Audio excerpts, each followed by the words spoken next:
En Estudios en Relaciones Internacionales y del doctorado en Ciencias Políticas y Sociales de la Universidad Nacional Autónoma de México.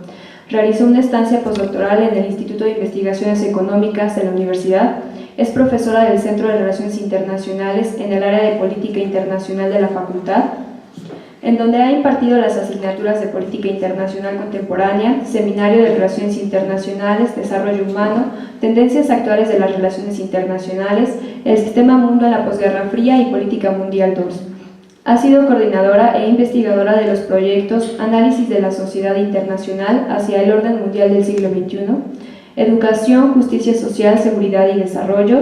Actualidad y Prospectiva en la Enseñanza de la Política Internacional, entre otros. Sus líneas de investigación giran en torno a temas de seguridad internacional, seguridad militar y seguridad humana, así como temas de desarrollo, como teorías de desarrollo y desarrollo humano. A continuación le cedo la palabra.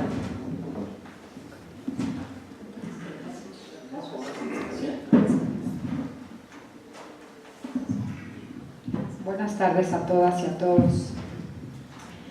Pues primero quiero agradecer la invitación a los coordinadores del libro que presentamos hoy, a José Clemente, a Carlos Gay y en especial al doctor Fausto Quintana por hacerme partícipe de este momento que para quienes hemos generado libros sabemos que es un proceso sumamente complejo que implica muchísimos obstáculos y que al fin cuando está listo para difundir pues nos da mucho gusto. Yo no soy experta en estos temas como mis colegas, pero pienso o quiero pensar que me invitaron a presentar el libro porque el cambio climático y en general la problemática ambiental pues tiene un impacto en la vida cotidiana de las personas y como ya lo dijo Samantha,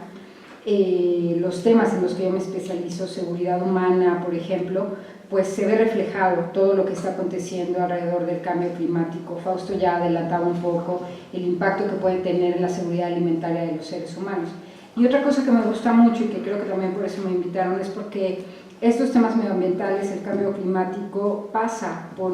nos obliga a pasar por una revisión sobre los modelos o los paradigmas de desarrollo que todos los días reproducimos dentro del sistema capitalista. Creo firmemente que hay una relación de la sobreexplotación de los territorios, de los espacios, de la naturaleza y el sistema de producción imperante. Lo malo de ser la última es que seguramente voy a ser un poco repetitiva porque quienes me anteceden ya dijeron algunas cosas que yo traía preparadas y también tendré menos tiempo, por lo que le voy a dar velocidad. El libro 21 Visiones de la COP21, el Acuerdo de París, retos y áreas de oportunidad para su implementación en México, coordinado por José Clemente Rueda, Carlos Gay y Fausto Quintana, es en mi opinión una aportación valiosa a los estudios sobre cambio climático, porque a través de sus 21 capítulos, elaborados por 41 autoras y autores procedentes de diversas disciplinas, pone en perspectiva varios de los elementos que tendrían que modificarse de la política pública en México alrededor del cambio climático. Como sugiere el título, la obra presenta 21 formas distintas, aunque todas ellas críticas, y enunciadas desde su propia formación científica y social, de interpretar los acuerdos emanados de la Conferencia de Naciones Unidas sobre Cambio Climático, celebrada en París en 2015. Su estructura, dividida en 3 grandes apartados, está diseñada de tal forma que cada una de las 21 aportaciones plantee una interpretación propia del Acuerdo de París, en primer lugar, revise un tema específico en el marco de la conferencia y el acuerdo, en segunda instancia, y finalmente establezca los retos que dicha cuestión representa para nuestro país. De esta manera, los 21 capítulos se han agrupado en 3 secciones. La primera de ellas, que lleva por título El Acuerdo de París, puntos focales y elementos críticos, contiene 7 capítulos que en conjunto llevan a cabo una profunda revisión de las aportaciones del Acuerdo de París, haciendo énfasis particular en los retos o en las competencias que el gobierno mexicano tendría que desarrollar para poder implementar de manera adecuada los resultados de la COP21. La segunda sección, denominada Elementos de la Política Nacional de Cambio Climático y sus retos para la implementación del Acuerdo de París, incluye otros 7 capítulos, en donde se encuentra la contribución de David,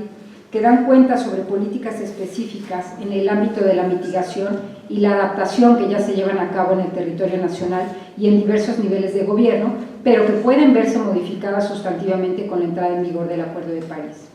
Finalmente, la tercera parte,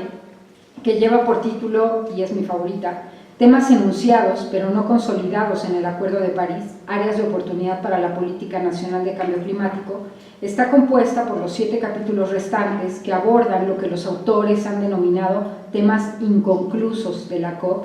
y aún otros temas que aparecen en el paquete de decisiones que sostienen el Acuerdo de París o que fueron simplemente enunciados en el cuerpo del acuerdo, pero que no fueron desarrollados o analizados con la profundidad que merece y que son de vital importancia para México, pero particularmente para el mundo, pero particularmente para México.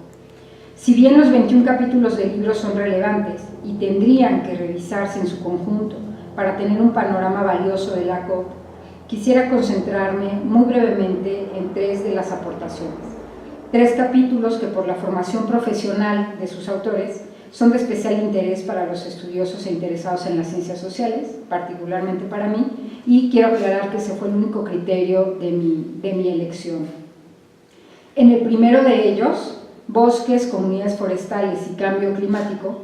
el doctor Fausto Quintana, destacado internacionalista y académico de nuestra facultad y coordinador del libro que hoy presentamos, analiza el sector y la política forestal mexicana en relación con las estrategias nacionales e internacionales de lucha contra el cambio climático. En este sentido, Fausto establece que entre los retos más importantes del sector forestal mexicano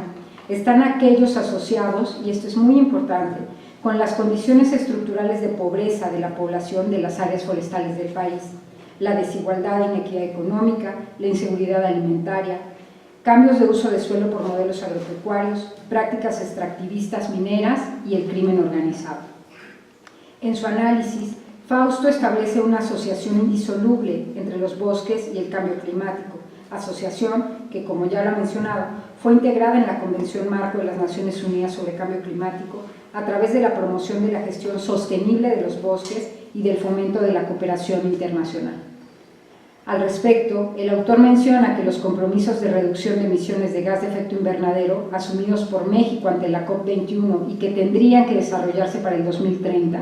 son muy ambiciosos y que para su cumplimiento se requerirá fortalecer y encauzar la política forestal nacional hacia el establecimiento de un modelo de gestión forestal incluyente, eficiente y eficaz que, además de considerar la disminución de emisiones y captura de GEI, integre entre sus prioridades, y esto es algo sumamente complejo, la erradicación de la desigualdad, el respeto de los derechos de propiedad social de los bosques, lo que es muy interesante y cabría preguntarle qué estamos entendiendo por propiedad social de los bosques, y la generación de incentivos económicos para la población local. Otra cosa que podríamos debatir, ¿a qué se refiere el autor cuando hablamos de incentivos económicos para la población local? En otro capítulo, en el capítulo COP21 y la transición hacia escenarios de bajo carbono, eficiencia, innovación tecnológica y cambio de paradigma, Giancarlo Delgado establece que la ruta hacia lo que él llama una genuina descarbonización de la sociedad internacional obliga necesariamente a realizar cambios profundos en la composición de la matriz energética, como lo mencionaba ya el doctor Israel, muy importante en los modos de producción y los patrones de consumo propios del sistema capitalista imperante, que puede que para algunos sea un debate superado, pero no se ha superado, los avances tecnológicos y en las formas en las que nos ocupamos y gestionamos el territorio, especialmente el territorio urbano, que desde la perspectiva de Delgado es en donde se concentra el grueso de consumo de energía y materiales, y yo diría en donde también están las economías a gran escala, es decir, las economías que concentran la riqueza y el poder político. En su interesante análisis, Giancarlo establece que lograr esto demanda no solo la voluntad política de los gobiernos, sino además una verdadera democratización que conduzca, y esto me parece muy acertado, al reconocimiento de las responsabilidades históricas diferenciadas y de los mecanismos de compensación acordes. Es decir, tenemos que pasar por el reconocimiento de los procesos históricos de despojo y explotación. En el fondo, lograr un cambio y la descarbonización demanda transitar de paradigma, tanto en la forma en la que concebimos lo que él considera la buena vida, que es un símil diferente del buen vivir, podemos decirlo así, así como los modos de producción y reproducción de la vida, las modalidades de organización social, de toma de decisiones y de su democratización a múltiples niveles, así como los esquemas de producción de conocimiento por la vida y, muy importante, la forma en la que como seres humanos, seres sociales, nos relacionamos cotidianamente con la naturaleza. Finalmente, el capítulo titulado Los mercados de carbono y el Acuerdo de París, un futuro de mercados o un mercado sin futuro, de Simone Lucatello, inicia provocativamente. Este artículo forma parte de la tercera parte de lo que quedó no resuelto, ¿no? Inicia provocativamente, pues pregunta: ¿qué determina el Acuerdo de París sobre los mercados de carbono? ¿Y cuál será el futuro de los esquemas de comercio de emisiones globales? ¿Cómo se capitalizarán las experiencias acumuladas con los mecanismos flexibles del Protocolo de Kioto durante los dos periodos de compromisos, 2008-2012 y 2012-2020? ¿Qué cambiará para la financiación climática con el nuevo mecanismo previsto por el Acuerdo de París? Y la pregunta más interesante a la que intenta dar respuesta en su texto es: ¿a quién se beneficiará de este nuevo instrumento?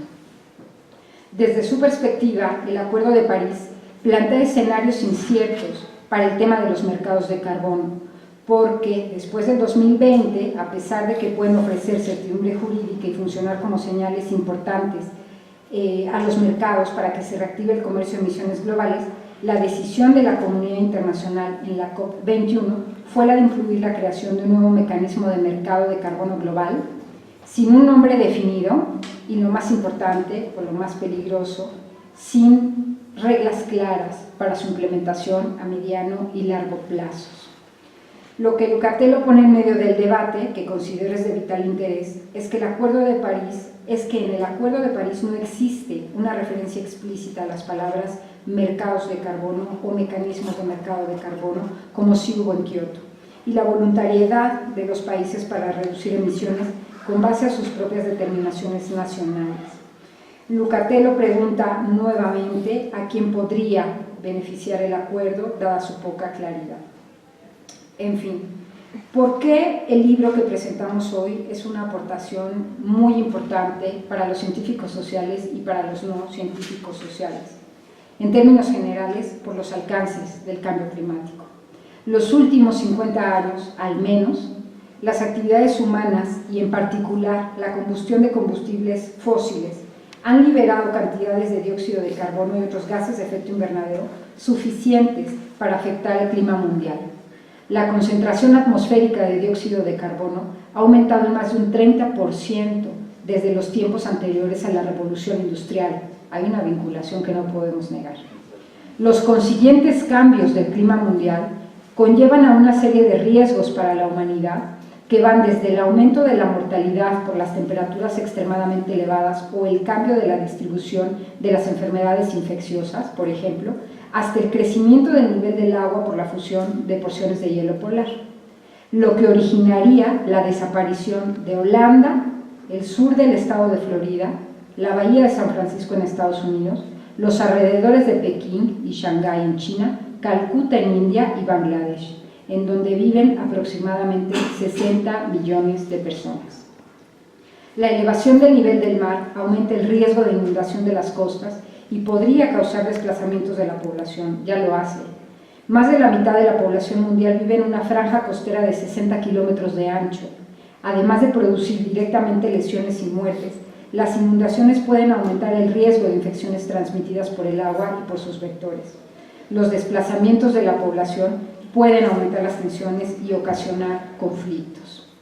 Los fenómenos meteorológicos extremos, como las inundaciones, las grandes lluvias o los huracanes, ponen en peligro la salud y destruyen propiedades y medios de subsistencia. En la última década del siglo XX, los desastres naturales relacionados con las condiciones meteorológicas produjeron aproximadamente 600.000 muertes en todo el mundo. 95% de esas 600.000 muertes se dio en países considerados en pobreza. La malnutrición, por ejemplo, es la causa de millones de muertes anuales, tanto por la falta de nutrientes suficientes para mantener la vida, como por el aumento de la vulnerabilidad a enfermedades respiratorias y enfermedades infecciosas como el paludismo o la diarrea. Se prevé que el aumento de la temperatura del planeta y de la variabilidad de las precipitaciones reduzca las cosechas en muchas regiones tropicales, provocando escasez de alimentos en donde la seguridad alimentaria es ya un problema cotidiano. Para concluir, me gustaría invitarles a adquirir el libro. La ventaja que tiene es que pueden adquirirlo aquí gratuitamente, no se compra, lo pueden descargar. Eso es algo verdaderamente complejo. La verdad es que también hay una industria capitalista en la difusión del conocimiento y nos venden prácticamente todo. Y cuando uno realiza un libro, lo que más nos importa en realidad es difundir las palabras o el pensamiento crítico o no crítico de quienes contribuimos en la obra. En este caso hay 41 autoras y autores que desde su propia perspectiva, desde su punto de enunciación, desde su propia formación o de formación profesional, ¿no? Dan una visión de qué ha pasado con la COP, qué pasó con París y hacia dónde puede ir la cuestión del cambio climático, que es un tema obligado dado el liderazgo político en la potencia estadounidense y dada la dinámica también cotidiana que en muchas sociedades, particularmente en México,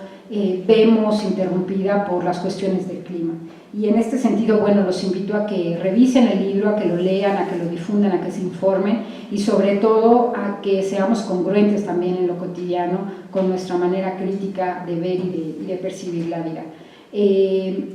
Reitero mi felicitación a José, a Carlos, a Fausto, a David, que es otro de los autores que nos acompañan, y a todos los que contribuyen. Es un libro que vale muchísimo la pena y los invito a que lo revisen. Muchas gracias por la invitación y gracias, Fausto, en especial por haberme contactado para comentar 21 visiones de la COP21. Muchas gracias.